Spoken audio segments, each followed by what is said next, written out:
ଆମ ଓଡ଼ିଆମାନଙ୍କ ଘରେ କିଛି ପର୍ବପର୍ବାଣି ହେଉ କିମ୍ବା କିଛି ମିଠା ଖାଇବା ପାଇଁ ଇଚ୍ଛା ହେଲେ ଆମେ ବହୁତ ଥର କ୍ଷୀରି ବନାଉଥାଏ।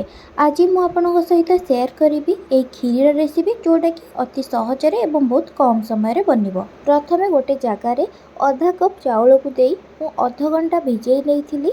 ଆପଣ ଅଧଘଣ୍ଟାରୁ ଘଣ୍ଟେ ପର୍ଯ୍ୟନ୍ତ ଚାଉଳକୁ ଭିଜେଇ ନେବେ। ତା ସହିତ ମୁଁ ଏଠାରେ ଅଧା କପ୍ ଚାଉଳ ନେଇଛି। ଆପଣ ଯଦି ଚାହିଁବେ ଅଧିକା କପ୍ ଯେତିକି ଚାହିଁବେ ସେହି ହିସାବରେ ନେଇପାରିବେ। ଏବେ ଚାଉଳରୁ ପାଣିକୁ ଛାଣି ଦେଇକି ରଖି ନେଇଛି। ତାପରେ ଗୋଟେ କଡ଼େଇ ଗରମ କରି ନେଇଛି। କଡ଼େଇ ଭଲ ଭାବରେ ଗରମ ହେଇଯିବା ପରେ ସେଥିରେ ମୁଁ ବଡ଼ ଚାମଚରେ 3 ଚାମଚ ଘିଅ ଦେଇଛି ଏବଂ ଘିଅ ଗରମ ହେଇସାରିବା ପରେ ସେଥିରେ କିଛି କାଜୁ ଏବଂ କିସମିସ୍ ଦେଇକରି ଭାଜି ନେଉଛି। ଗ୍ୟାସ୍କୁ ମିଡ଼ିୟମ୍ ଫ୍ଲେମ୍ରେ ରଖିକିରି କାଜୁ କିସମିସ୍କୁ ଭାଜି ନେବେ। ଯେତେବେଳେ କାଜୁର କଲର୍ ଟିକେ ଚେଞ୍ଜ ହେଇ ଟିକେ ରେଡ୍ କଲର୍ ହେଇ ଆସିବ, ସେଇ ଟାଇମ୍ରେ କାଜୁ କିସମିସ୍କୁ ଗୋଟେ ଜାଗାକୁ କାଢ଼ି ନେବେ। ଏବେ ମୁଁ ସବୁତକ ଗୋଟେ ପ୍ଲେଟ୍କୁ କାଢ଼ି ନେଇଛି। ଏବେ ଦେଖିପାରୁଥିବେ କାଜୁର କଲର୍ ବେଶୀ ପୋଡ଼ିନି, ଠିକ୍ କଲର୍ ଭଲସେ ଭାଜି ହେଇଛି।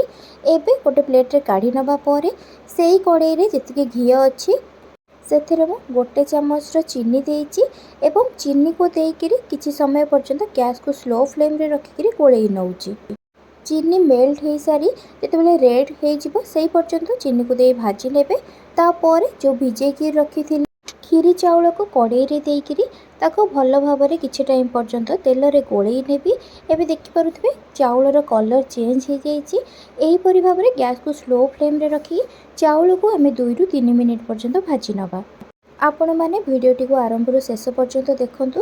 ଯଦି ଭିଡ଼ିଓଟି ଭଲ ଲାଗିବ ତାହେଲେ ଲାଇକ୍ ସହିତ ସେୟାର କରିନେବେ। ଏବେ ଚାଉଳ ଭଲ ଭାବରେ ଭାଜି ହେଇଯାଇଛି। ଏବେ ଚାଉଳ ଭାଜି ହେଇଯିବା ପରେ ମୁଁ ଏଠାରେ କ୍ଷୀର 1 ଲିଟର ଦେଉଛି। ଆପଣ ଯେତିକି କ୍ଷୀରି ବନେଇବା ପାଇଁ ଚାହୁଁଛନ୍ତି ସେହି ହିସାବରେ ଚାଉଳ ଏବଂ କ୍ଷୀର ନେବେ। ମୁଁ ଏଠାରେ ଅଧା କପ୍ ଚାଉଳ ନେଇଥିଲି, ସେହି ହିସାବରେ 1 ଲିଟର ମୁଁ ଏଠାରେ କ୍ଷୀର ଦେଇଛି। ଆପଣ ଆପଣଙ୍କ ହିସାବରେ ଅଧିକା କମ୍ କରି ନେଇପାରିବେ। ଏବେ କ୍ଷୀରକୁ ଚାଉଳ ସହିତ ଭଲ ଭାବରେ ଗୋଳେଇ ନେଇକରି କିଛି ସମୟ ପାଇଁ ଫୁଟାଇବା ପାଇଁ ଛାଡ଼ି ଦେଇଛି। ଗ୍ୟାସ୍କୁ ସ୍ଲୋ ଫ୍ଲେମ୍ରେ ରଖିକିରି ମଝିରେ ମଝିରେ ଗୋଳେଇ ନେଉଥିବେ, ଯାହାଦ୍ୱାରା ଚାଉଳ ତଳେ କଡ଼େଇରେ ଲାଗିଯିବନି। ସେଥିପାଇଁ ମଝିରେ ମଝିରେ ପ୍ରତି 3ରୁ 4 ମିନିଟ୍ରେ ଗୋଟେ ଥର ଲେଖା ଗୋଳେଇ ନେଉଥିବେ। ଗ୍ୟାସ୍କୁ ସ୍ଲୋ ଫ୍ଲେମ୍ରେ ରଖିକିରି 30 ମିନିଟ୍ ପର୍ଯ୍ୟନ୍ତ ମୁଁ ଏଠାରେ କ୍ଷୀରିକୁ ଦେଇଥିଲି ଫୁଟିବା ପାଇଁ। ମଝିରେ ମଝିରେ ଗୋଟେ ଥର ଲେଖା ଗୋଳେଇ ନେଉଥିଲି। ଅଧଘଣ୍ଟା କ୍ଷୀରି ଫୁଟିଯିବା ପରେ ସେଥିରେ ମୁଁ ଏଠାରେ ଅଧା କପ୍ ଚିନି ଦେଇଛି। ଆପଣ ଯେତିକି ମିଠା ଚାହୁଁଥିବେ ସେହି ହିସାବରେ ଅଧିକା କମ୍ କରି ନେଇପାରିବେ। ଏବଂ କ୍ଷୀରିର ମିଠା ବାଲାନ୍ସ ରହିବା ପାଇଁ ସେଥିରେ ଅଳ୍ପ ମୁଁ ଅଧା ଚାମଚରୁ ମଧ୍ୟ କମ୍ ହେବ ସେଥିରେ ଲୁଣ ଦେଇଛି। ଏବେ ସବୁକୁ ଗୋଳେଇ ନେବା ପରେ ମୁଁ ଏଠାରେ କଣ୍ଡେନ୍ସଡ୍ ମିଲ୍କରୁ ମୁଁ ଏଠାରେ 2ରୁ 3 ଚାମଚ ଦେଇଛି।